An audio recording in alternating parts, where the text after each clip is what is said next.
அங்க இங்க இங்க அங்க சொல்றதெல்லாம் கேட்டுட்டு அதுக்கு பின்னாடியே ஓடக்கூடாது.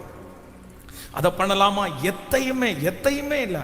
நான் என்ன நம்புறேன்னா, அவர் சமூகத்திலே காத்திருக்கிறவர்களை அவர் ஒரு நாளும் வெட்கப்படுத்த மாட்டார். கர்த்தருக்கு காத்திருக்கிறவர்கள் புது பலனை அடைவார்கள். அவரை தேடுகிறவர்கள் புது பலனை அடைவார்கள். ஹல்லேலூயா.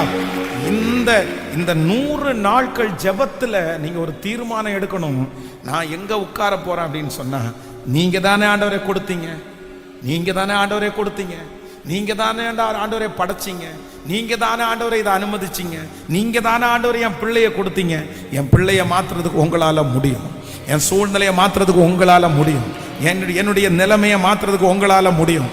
நான் எந்த இடத்துல இருந்தாலும் என்னை தேடி கொண்டு வர வைக்கிறதற்கு கர்த்தர் வல்லவராய் இருக்கிறார்.